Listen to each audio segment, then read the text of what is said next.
सलाम and welcome to the show. Sana एक Pakistani. Election के हवाले से पाकिस्तान में इस वक्त सियासी गर्मा गर्मी अपने उरूज पर पहुंच चुकी है और कुछ ही वक्त रह गया है ये फैसला होने में कि कौन जीतेगा और कौन हारेगा। आज के इस एपिसोड में भी हम इलेक्शंस के हवाले से बात करेंगे और इसके लिए एक बार फिर आपको लिए चलेंगे हमारी साथी रिपोर्टर आयशा तंजीम के पास। इंतखाबात में एक रोज से भी कम वक्त बाकी है और अब तक आप तमाम पार्टियों के मंशूर, उनके वादे, यहाँ तक कि उनकी पॉजिटिव या नेगेटिव कैंपेनिंग भी देख चुके हैं। इसलिए आज के इलेक्शन स्पेशल में हम बात करेंगे आने वाली हुकूमत की खारजा पॉलिसी की तरजीहात और चैलेंजेस पर।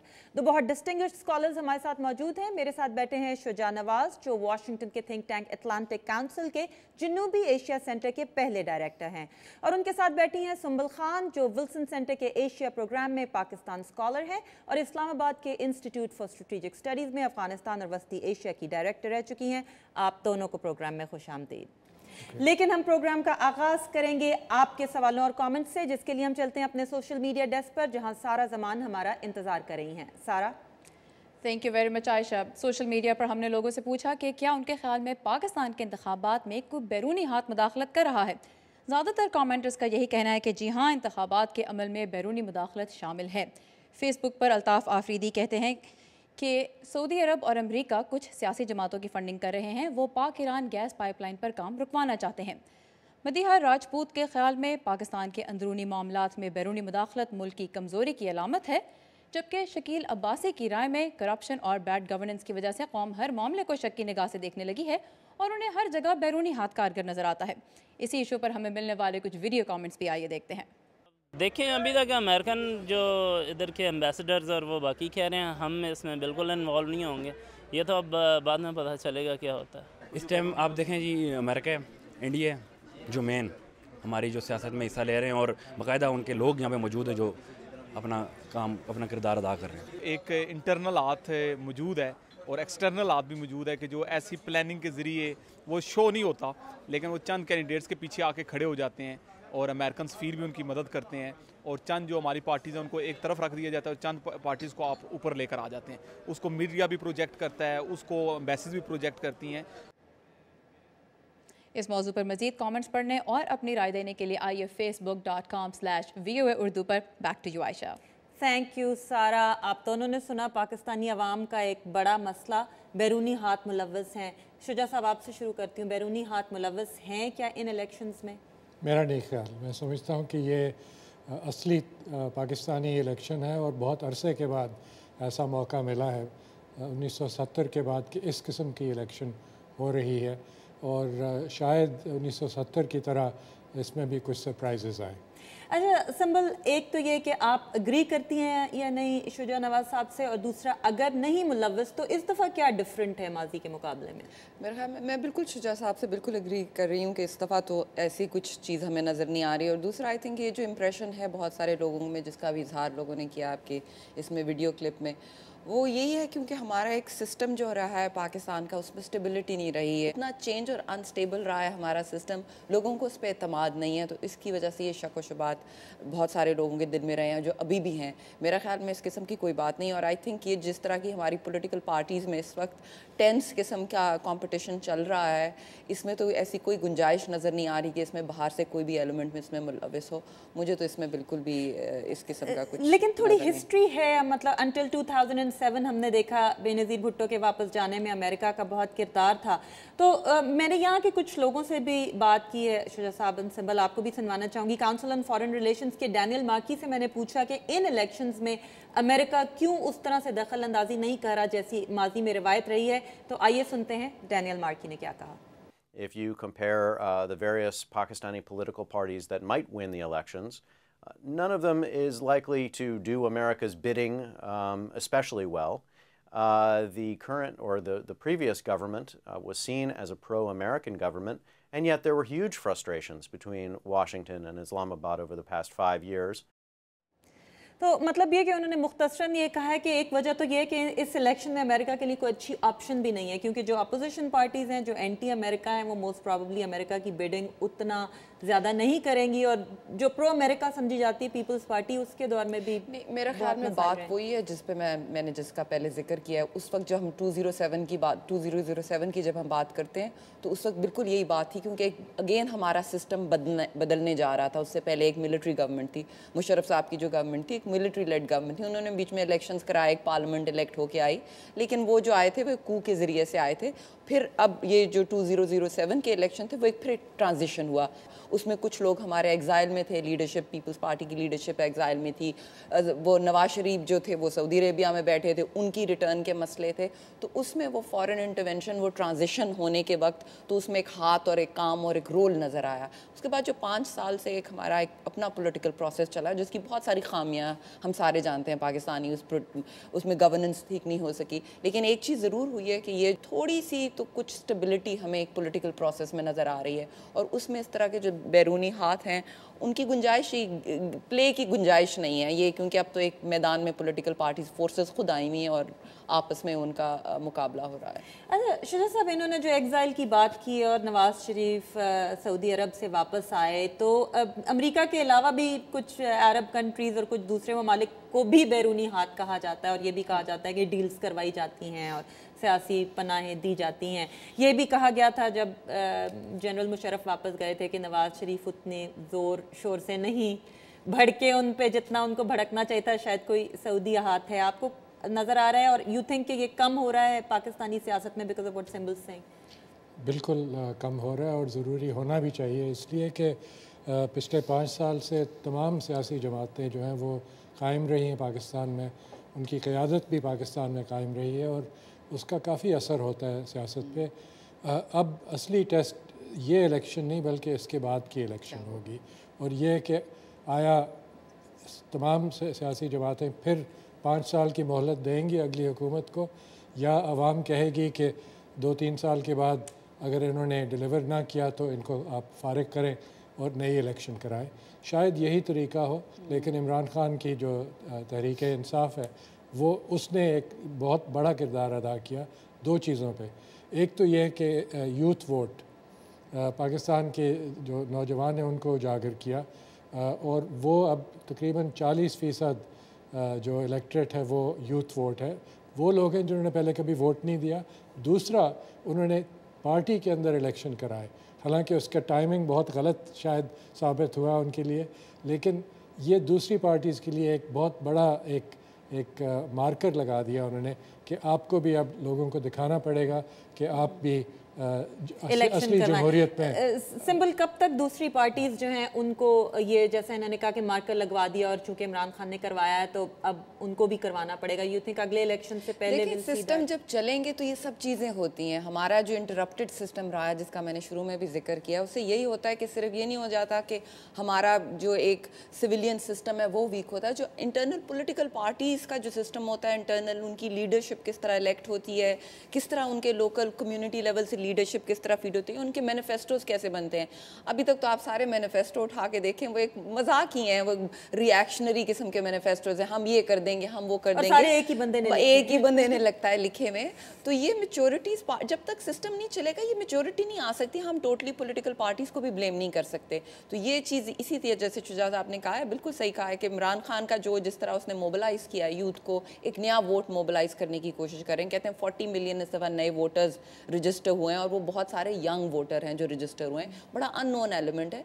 तो ये पार्टीज़ को रिजुवनेट करेगा इंटरनली। हमने पीपल्स पार्टी की भी देखें इस दफ़ा परफॉर्मेंस है, कुछ नज़र आ रहा है कि वो जो पुरानी स्टाइल की पावर पॉलिटिक्स थी, जिसको हम भी काफ़ी सहराते भी रहे हैं कि जरदारी साहब ने जो भी किया 5 साल पीछे जोड़ तोड़ से चला ली चीज़, लेकिन जब आप मैसेस के पास जाएंगे तो ये जोड़ तोड़ अब चलता हुआ नज़र नहीं आ रहा है। वो लीडरशिप मांग रहे हैं। जब लोड शेडिंग होगी और सारा कुछ, तो लोग मांगेंगे कि भाई हमारे घर में बिजली आए और हमारे बच्चों बच्चों को नौकरी एग्जैक्टली मिले और उनको स्पेसिफिक आगे फ्यूचर के प्लान चाहिए, वो पार्टी से परफॉर्मेंस मांगेगी, लेकिन ये तभी चीज़ें होंगी जब ये चीज़ चलेगी। अगर ये चलेगी नहीं, रुक जाएगी, फिर इंटरप्ट हो जाएगी, बीच में से कभी मिलिट्री आ जाएगी या कोई और बाहर से आप ला के टेक्नोक्रेटिक गवर्नमेंट ले आइए, इस तरह का जगह चक्कर हो तो नहीं होगा। और दूसरी बात मेरे ख्याल में सिलेक्शन का, जैसा आपने यूथ की बात की, मेरे लिए जो बहुत एक स्पेसिफिकली डिफरेंट चीज़ है वो इंस्टीट्यूशनलिज्म है। इस दफ़ा पहली दफ़ा हमारे कुछ इंस्टीट्यूशंस बहुत स्ट्रांगली सामने आते हुए नज़र आए हैं इस दफ़ा इलेक्शंस में। एक तो जुडिशरी का जो प्रोसेस चल रहा है एक्टिविज़म का, वो तो 3-4 साल से चल रहा है, लेकिन जिस तरह इस जुडिशल एक्टिविज़म ने जाके इस दफ़ा ECP की फॉर एग्जांपल जो इलेक्शन कमीशन ऑफ पाकिस्तान की जिस तरह कॉन्स्टिट्यूशन हुई, जिस तरह वो बनाया गया, जितना उस पर एतमाद सारी पार्टीज ने डाला है, चेंज है। अच्छा, हम will continue talking about that. आप लोग भी कहीं जाइएगा नहीं, लेकिन we have to take a little break, will be right back.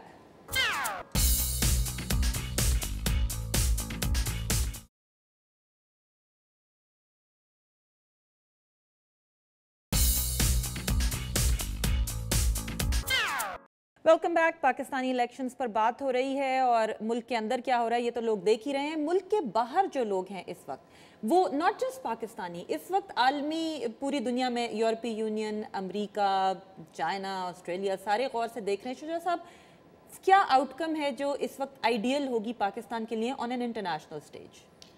कि एक स्टेबल इलेक्शन हो और एक हुकूमत ऐसी कायम हो जो कि कुछ फ़ैसले कर सके मुल्क के बारे में, क्योंकि अगर पाकिस्तान स्टेबल हो जाए, ख़ास तौर पे पाकिस्तान की इकानमी स्टेबल हो जाए, तो फिर पाकिस्तान के ताल्लुकात उस इलाके में हिंदुस्तान के साथ, अफ़गानिस्तान के साथ, वो भी बेहतर हो सकते हैं। और अमेरिका ख़ास तौर पे ये चाहता है कि अफ़गानिस्तान से जो उनका इनखला हो रहा है उसके लिए बहुत ज़रूरी है कि एक स्टेबल पाकिस्तान चाहिए उन्हें। अच्छा, अमेरिका की बात आई, ड्रोन्स बहुत बड़ा मसला है। हमारी जो अपोजिशन पार्टीज़ हैं, इमरान खान साहब तो बहुत ज़ोर से, नवाज़ शरीफ साहब भी, और अभी उन्होंने रिसेंटली कहा कि हम वॉर ऑन टेरर से निकल जाएंगे। कितना ज़्यादा जो है ये असरअंदाज होगा अगर इन पार्टीज़ में से कोई इक़्तिदार में आती है?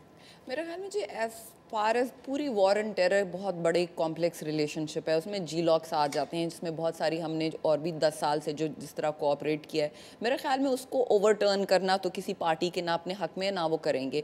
बात मसला जो आ जाता है वो ड्रोन्स का ही है, जो एक पब्लिकली बहुत बड़ा इशू है, एंड आई थिंक उसमें जस्टिफाइड है मोस्ट पार्टीज़ का। मेरे ख्याल में आपको इस वक्त कोई भी पाकिस्तान में ऐसा पोलिटिकल एक्टर नहीं मिलेगा जो ये खड़े होकर कह सके कि वो ड्रोन्स को सपोर्ट करते हैं। आई थिंक ये बहुत एक नोन फैक्टर आ चुका है, और बल्कि अब तो ड्रोन्स की इधर यहाँ पे USA में भी बहुत ज़्यादा एक क्रिटिसिज्म और यहाँ पे एक बड़ी लॉबी स्ट्रांग हो रही है, जो भी समझ रही है, शोर मच रहा है, कंट्रोवर्शियल चीज़ बन चुकी भी है। दो बहुत इंटरेस्टिंग साउंड बाइट्स हैं, मैं चाहती हूँ आप लोगों को भी सुनाऊं, then will talk about it. एक तो डैनियल मार्की CFR के, उन्होंने ड्रोन्स पर ये बताया कि अगर Imran Khan, PTI, PMLN type की पार्टीज इक़्तिदार में आती हैं तो ड्रोन्स का क्या होगा। Let's hear. Both the PTI and to a lesser extent the PMLN have said that they would not accept America's use of drones inside of Pakistan. And I think that will be a central piece of future negotiations between the two countries. तो ये तो थे CFR के Daniel marquee, जो कह रहे थे कि PTI ने और PMLN ने कहा है कि वो ड्रोन्स बर्दाश्त नहीं करेंगे और मुस्तकबिल में अमेरिका से बातचीत में ये मरकज़ी नुक्ता रहेगा। लेकिन एक दूसरी साउंड बाइट जो हमें दी मिडल ईस्ट इंस्टीट्यूट के मार्विन वाइनबाum ने ड्रोन्स के बारे में, very interesting sound bite, let's listen to him. The decision on how to address the drone issue is going to be one which I think most people here would say will be, in the end, a military decision. It will not be a political decision. It's not going to be the Prime Minister who orders the taking down of a drone. This will be a military decision.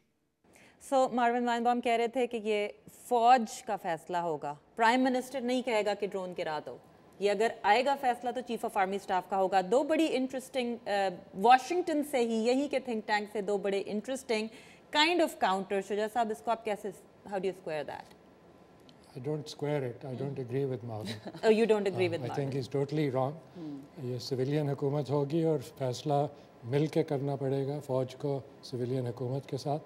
अब वो दिन गए कि इतनी division होगी कि आप America की तरफ से सिर्फ फ़ौज के साथ ताल्लुकात पैदा करें ये ना अमेरिका के हक़ में ना पाकिस्तान के हक़ में। सिंपल प्रोसेस शुरू हो गया है, एक डेमोक्रेसी का, नई हुकूमत आ रही है, आपका ख्याल में नई सिविलियन हुकूमत? मैं बिल्कुल शुजा साहब से इस बात पे एग्री करती हूँ, एब्सोल्युटली ठीक कह रहे हैं कि इस तरह की कोई बात नहीं है कि वो सिर्फ मिलिट्री के हाथ में है। आपको याद होगा कुछ 2-1 महीने पहले की बात है, जो पार्लियामेंट्री कमेटी है फॉरेन अफेयर्स की जो भी बनाई है पाकिस्तान में, उसमें उन्होंने ISI के चीफ़ को, मिलिट्री चीफ़ को बुला के इसी मसले पे बातचीत की थी। और बहुत दफ़ा ये हो चुका है, जब हमने G-Lock बंद की थी उस वक्त भी पार्लियामेंट में सारे मिलिट्री हेड्स गए थे, उनसे यही बातचीत हुई थी। उन्होंने पार्लियामेंट से उनसे पूछा कि आपने किस तरह अलाउ किया ये ड्रोन स्ट्राइक। उन्होंने कहा आप हमें ऑर्डर करें, आप हमें ऑर्डर करें कि हम US ड्रोन्स को स्ट्राइक डाउन कर देते हैं तो हम कर देते हैं। हमें आप पॉलिटिकल गवर्नमेंट जो है इसके बारे में डिसीजन ले कि आपने अपने रिलेशंस को कहाँ तक। दूसरी बात जो ड्रोन्स की मैं भी शुजा साहब से और भी इस पर एग्री करती हूँ, ये इतनी बड़ा मसला एक जो है ये है, लेकिन इतना बड़ा इशू नहीं रह गया। आप अगर स्ट्राइक्स की फ्रीक्वेंसी देखें बहुत कम हो गई है। अच्छा एक सेकंड सिंबल, एक जो आपने पॉइंट उठाया उस पे शुजा साहब आपकी तरफ आऊंगी। उन्होंने कहा पार्लियामेंट्री कमेटी मिलिट्री हेड्स को बुलाया, उन्होंने कहा आप स्ट्राइक कर दें। बहुत से लोग ये भी कहते हैं इंक्लूडिंग पाकिस्तान के अंदर मुबसरीन की वो जो सारी पार्लियामेंट्री कमेटी का इशू था वो इसलिए हुआ कि मिलिट्री ने कहा जी हमने G-Locks दोबारा खोलने, हम नहीं करेंगे, आप यू टेक द हीट, आप इसको पार्लियामेंट के थ्रू करेंगे। सही परसेप्शन है या गलत परसेप्शन है या मिक्स्ड है? पाकिस्तान में कंस्पिरेसी थ्योरीज तो हर लम्हे पैदा होती हैं और ये भी उसी में आप शामिल कर लें। जहाँ तक कि मिलिट्री का रद्द-ए-अमल था वो ये था कि आपने एक पॉइंट बनाना था, आपने बंद किया रास्ता, अब उसको खोल दें। लेकिन सिविलियन हुकूमत चाहती थी कि वो फ़ैसला ख़ुद करके दिखाएं और आपको याद होगा कि 5 दिन का सेशन बुलाया गया था, लेकिन 5 दिन में वो फ़ैसला ना कर पाए, 5 महीने लगे उन्हें। वो उनकी कमज़ोरी थी, लेकिन सिस्टम ने काम किया इसलिए कि अगर फ़ौज का पल्ला इतना भारी होता और अगर रुझान होता कि वो फ़ैसले करें ख़ुद तो वो दूसरे, चौथे, छठे दिन फ़ैसला कर देते। लेकिन उन्होंने भी इंतज़ार किया और सब्र दिखाया। मैं समझता हूँ कि ये एक मैच्योरिटी है सिस्टम में और आइंदा वाली हुकूमत को भी इसको सामने रखना पड़ेगा। अच्छा, मैच्योरिटी सिस्टम की बात हुई और ड्रोन स्ट्राइक्स की बात हुई, बहुत सारे चैलेंजेस भी हैं हमारी नेक्स्ट हुकूमत के लिए होंगे और आप लोगों से पूछूंगी वो क्या है, लेकिन इससे पहले we have to take a little break. Let's take a break, be right back. आप लोग कहीं जाइएगा नहीं।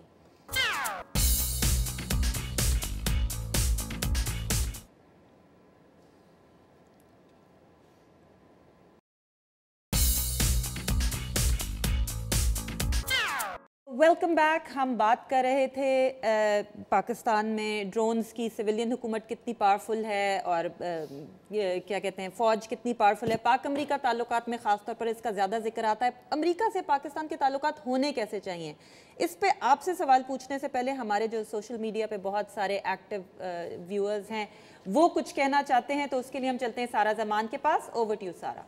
राइट, सो आयशा, पाकिस्तान की खारजा पॉलिसी में ख़ास अहमियत है अमेरिका की, इससे कोई इनकार नहीं कर सकता। सो हमने वोटर से ये पूछा कि आपके ख्याल में आने वाली हुकूमत को अमेरिका के साथ कैसे ताल्लुकात कायम करने चाहिए। इस बारे में पहले कुछ वीडियो कमेंट्स देखेंगे, उसके बाद मैं आपसे शेयर करूँगी कि फ़ेसबुक पर लोग क्या कह रहे हैं। हमारे तलकात तो खैर बंदा बाहर के मुल्कों से हर मुल्क के होते हैं, लेकिन जो तलकात हमारी गवर्नमेंट ने बनाए हैं ड्रोन हमले वाले, ये तलकात नहीं होने चाहिए। ड्रोन हमले बंद होने चाहिए। अमेरिका की जंग जो है वो उसकी जंग को, हमने अपनी जंग जो बनाया हुआ है इसका ख़त्म होना चाहिए। अमेरिका के साथ जो है हमें मज़ीद जो है ताल्लुकात को बेहतर तरीके से बढ़ाना भी चाहिए और यहाँ पर बाज़ रिजर्वेशन जो अमेरिका के हवाले से हमारे जो अवाम के अंदर जो पाई जाती हैं तो उन बेचैनियों को दूर किया जाए।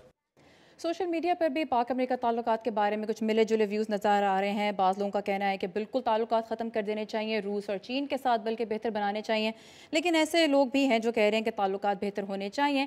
फेसबुक पर असद AD कहते हैं कि ताल्लुकात बराबरी, भरोसे और सच्चाई की बुनियाद पर होने चाहिए और पाकिस्तान के अंदरूनी मामलात में अमेरिका की मुदाखलत नहीं होनी चाहिए। इस बारे में हमें मज़ीद बहुत से कॉमेंट्स वसूल हुए हैं जो आप हमारे फेसबुक पेज पर पढ़ सकते हैं। Back to you Ayesha.